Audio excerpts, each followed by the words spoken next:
Today I want to talk to you about the importance of real financial analysis and not gross, which so many people seem to base all their forecasts and analysis, deal analysis, interpretations on. So this is a Thursday morning, and Thursday I always talk about past experiences in property, business, investing. I'm currently doing a series of my biggest mistakes in business. To be honest with you, this whole weekly topic, if useful, will probably be just all about mistakes, because I think people can learn a lot more from other people's mistakes than often people's advice. So that's why I'm quite passionate about this one.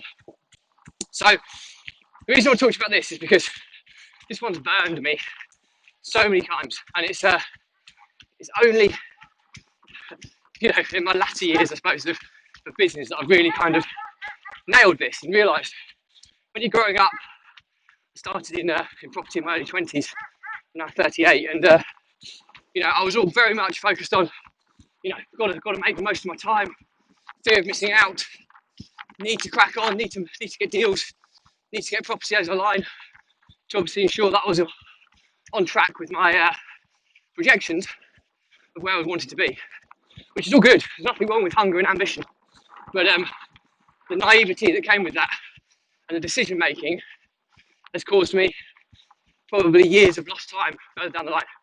So it's really, really important to understand. The first lesson is the decisions you make today and how you analyse and scrutinise things. Just a couple of days extra due diligence, the compounding effect of getting that decision wrong means that it could cost you what would have been 2 days. Now it might cost you 2 years in the future in terms of putting it right.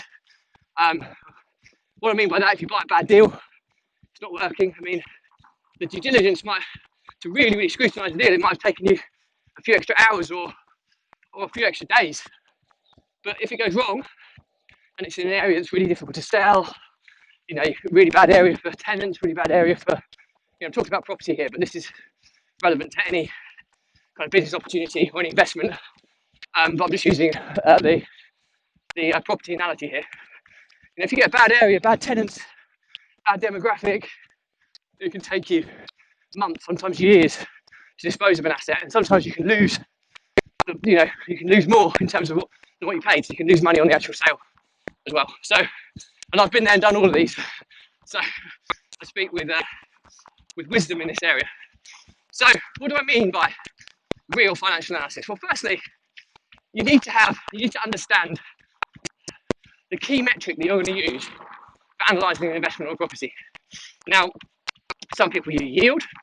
Now, there's multiple different ways to use yield. You can use gross, net, net that can factor in all your expenses, net that can factor in some of your expenses, net that factors in tax, net that doesn't factor in tax. And so there's so many different variations of how you can analyse, how you can interpret different formulas. And if you go online, it's dangerous because there's so many different formulas. So rule number one is pick one, stick to it and remain consistent so you can compare investments or property deals, whatever you're comparing, on the same level. If you use kind of net yield for one and gross on another, and I love spreadsheets, and my first deal analysis spreadsheet had every possible formula I could probably put in there to try and help you make decisions. It was just data overload. I was misinterpreting it, and it was resulting in me making poor decisions. So find one. Now my metric of choice is return on investment, but I typically return on investment is the formula is how much you put into the property, so how much you've invested into it, all the buying costs, the actual deposit, whatever investment you put in, and then you're dividing the profit over the course of a year against your individual investment. It'll give you, and times by 100 gives you a percentage, and ultimately that percentage determines how many years it takes to pay that money back to you. So 100% return on investment would be I put 30 grand into the deal, I get 30 grand back out in my projected forecast. Over the next 12 months, I get all my money back out within a year. That would be amazing.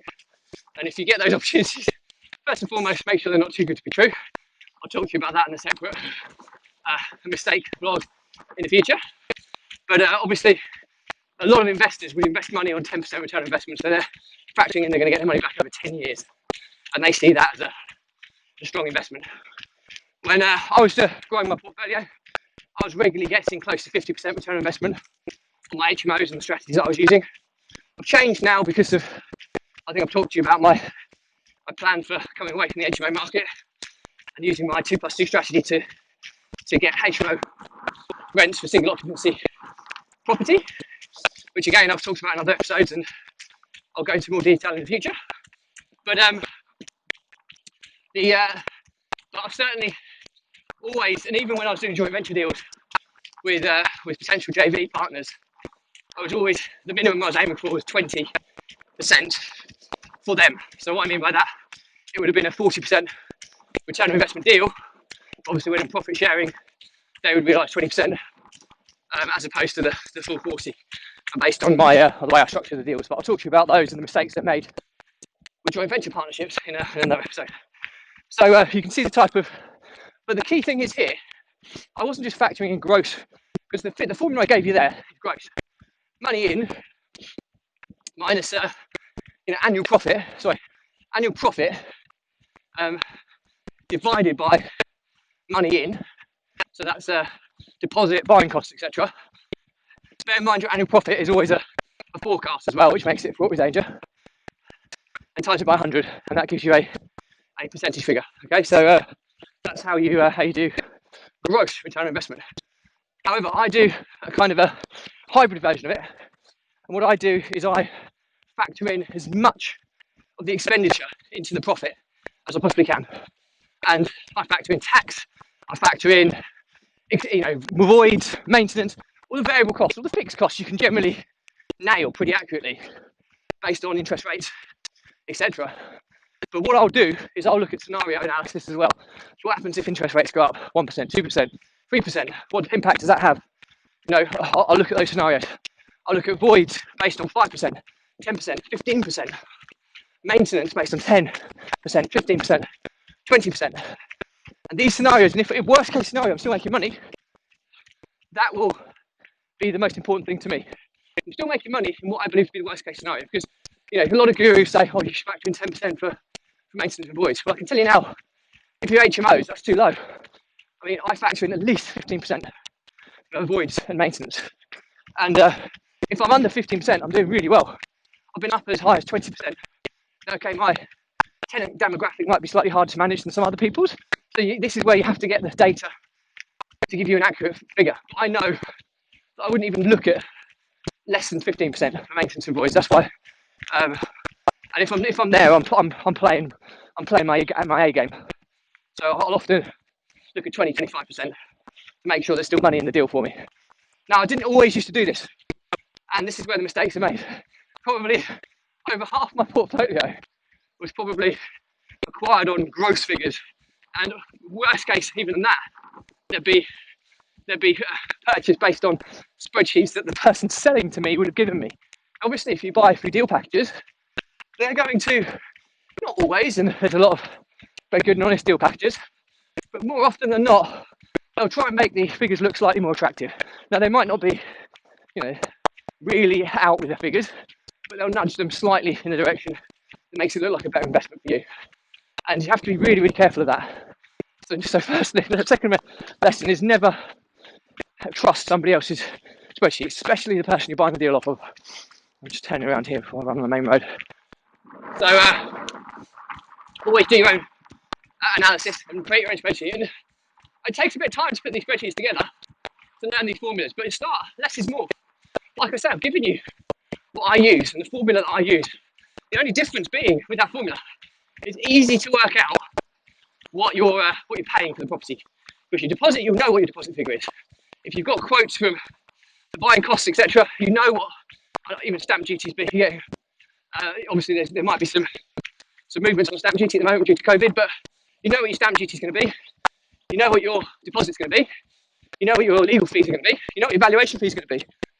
You know what your money in is going to be, so you can be pretty confident you're accurate in that figure. Right? You then know what the market rent is, so you should be fairly accurate with the market rent. If you do due diligence, that's pretty easy to work out. So that gives you the income. So where you need to scrutinise the expenditure, and I've given you the list of expenditure. Just try and break it down. If you utilities, just ask around of what. If you've got an existing portfolio, you've got all your expenses listed out. If you haven't, ask in the support forums, etc. People will share things with you. I mean, I'll share an analysis spreadsheets with people if they just drop me a message. And this is one of the resources I'm going to put in the free resources once I get around to doing so. So I'll give you mine, and I'll give you the different variations of mine, and you can play around with it and make it to work. But make it as simple as possible to interpret for you to make a sensible decision, because money is really difficult to earn, incredibly easy to lose, and incredibly easy to spend. So you need to give this the time and effort that it needs to make that decision that's going to benefit you in your future, not hinder you. And I've made, like I say, nearly half my portfolio. I wouldn't say it's all a mistake, but I've been lucky with some of them, got away with it, but based on poor due diligence and poor analysis. But I would generally say half of my portfolio was done on substandard due diligence. And that's why there's so much inefficiencies in my business, and that's why I'm working on a profit process program with Josh Keegan at the moment to really iron out these inefficiencies. I'm disposing of loss-making, break-even properties at this moment in time. I'm trying to do it in a tax-efficient manner. All this could have been easily avoided had I done my due diligence first. So this is a massive, massive one. People say a fail to plan is a plan to fail. 100% here. If you, like I say, remember the message, an extra day, a couple of days of due diligence can save you a couple of years down the line of dealing with the mistake that you potentially made at day one. So, that's a real key message there. So I hope you found this useful. Like I say, I use return on investment when I'm in my business about time spent, etc. I'm looking at return on time spent, because that's the true commodity of my wealth that in everything I do business. When I'm looking at investment, it's return on investment. So what have I put in? How many years am I going to get out? When I was buying property, I was getting close to 50%, which is outrageously high. Certainly anything above 25% would be something I would definitely be considering. Even above 20% I'd consider. I probably wouldn't consider below 20%. I know investors that will think 10% return on investment is a safe one, but they're generally passive investors, so they haven't got to factor in all the running costs, etc. of generating that profit, whereas I've got a very operational business. I don't have to do it, but I've got a team around me that does it, but there's still a cost associated with that, which is why I look for a high return on investment. So I hope you found it useful. Just to summarise again, take the extra time at the beginning to do your due diligence. Stick to one formula or have a key formula, and you might have some other formulas that you use in conjunction with that. Make sure you factor in all of your costs.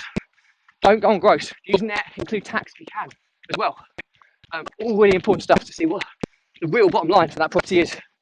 I'd rather walk away from a deal, plenty of other deals, but there's only so many mistakes you can factor in before you start getting into financial difficulty in the future. So number one is spend extra time doing due diligence, because the compounding effect of the mistake can be catastrophic in the future. Try and stick to one key formula, nail it, really understand it, and stick to the same one so you can compare investments on the same level. And I think that's predominantly the main lessons here. But as always, ask for help is the third one. If you're struggling, you're not sure, run it past people. I see lots of people in different Facebook groups and stuff sending their analysis through for other people to scrutinise. Really, really good idea, amazing idea. And I look at those people and I think, they've got more chance of being successful than not, because they're using the support around them. So number three is use the support around them.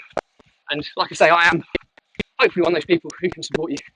I try my best to support as many people as I can. That's why I started this vlog. So hope you found this useful. As always, if you can like, share, comment if you think this is good value. Try and give it some extra reach and exposure. And please, if you've got any questions, put them in. I'll always respond.